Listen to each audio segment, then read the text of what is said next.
భారతీయ జనతా పార్టీలో ఇప్పుడు రెండు వర్గాలు ఉన్నాయి. ఒకటి చంద్రబాబు ఏది చేసినా లోక కళ్యాణం కోసం, ఈవెన్ భారతీయ జనతా పార్టీ ఎదుగుదల కోసమే అని భావించేటటువంటి వర్గం ఒకటి.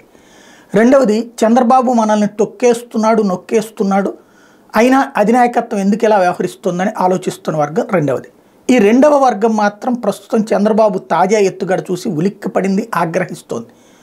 ఏదైతే బీజేపీ కోరుతున్నటువంటి సీట్లు నిశ్శబ్దంగా అనౌన్స్ చేసి పడేశారు. మొట్టమొదటి లిస్టే కావాలని బీజేపీ కోరే సీట్లని జనసేన, తెలుగుదేశం పార్టీ పనిచేసుకున్నాయి. మేజర్ అడిగేటటువంటి సెంటర్లో మొదటి రెండు లిస్టుల్లోనే చంద్రబాబు నాయుడు వాళ్ళకి అందకుండా చేసి ఆ మిగిలిన సీట్లే మీకు ఇస్తాం అంటే సచ్చినట్టు బీజేపీ అధినాయకత్వం కూడా ఒప్పుకుంది. పాపం వీళ్ళు ఏం చేయగలుగుతారు?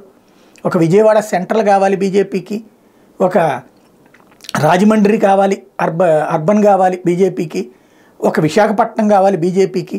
అట్లా కావాల్సిన వాటిలో బీజేపీ ఏదైతే కోరుతుందో 2014లో గెలిచిందో, 1999లో గెలిచిందో ఆయా సీట్లలో ఒకటి రెండు ఉంచి మిగతా అన్ని జాగ్రత్తగా పనిచేసేశారు చంద్రబాబు.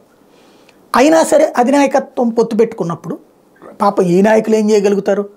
మా అధినాయకత్వం సీరియస్సు, అదేది నితీష్ కుమార్ని కంట్రోల్లో పెట్టింది, లేకపోతే అకాలీదళి కంట్రోల్లో పెట్టింది, తమిళనాడులో కంట్రోల్లో పెట్టింది. ఈ కంట్రోల్లో పెట్టిందని పాపం వీళ్ళు సంకలు గుద్దుకుంటుంటే ఇక్కడ బీజేపీని కంట్రోల్లో పెట్టగలిగినటువంటి శక్తి తెలుగుదేశానికి ఉందన్నటువంటి విషయం గ్రహించి ఉలిక్కిపడ్డారు.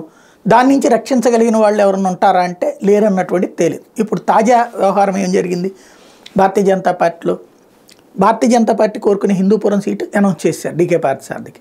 ఏలూరు సీటు అనౌన్స్ చేసేశారు.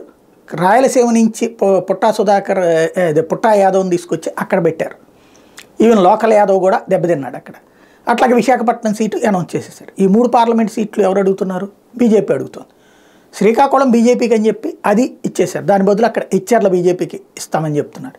ఓవరాల్గా బీజేపీ కోరుకునే సీట్లలో కొన్ని రకాలైనటువంటి చేంజెస్, అందులో కొన్ని కావాలన్న వాళ్ళు అడిగినే మార్చారు. శ్రీకాకుళం వద్దు మాకు ఇచ్చార్లు అడిగితే ఇచ్చారు ఇప్పుడు.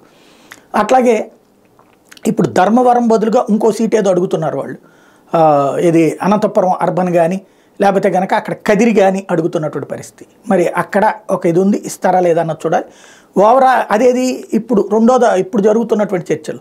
కానీ ఈలోపుగా ఈ సీట్లు 3వ లిస్టు అనౌన్స్ చేసేసి తమకి చెక్ పెడుతున్నటువంటి తెలుగుదేశం వ్యూహాత్మక ఎత్తుగడకి మింగుడు పడనటువంటి వాళ్ళు ఆగ్రహిస్తున్నారు. కానీ ఆ ఆగ్రహం కడుపులో నిభాయించుకోవడం తప్ప ఏం చేయలేని పరిస్థితి.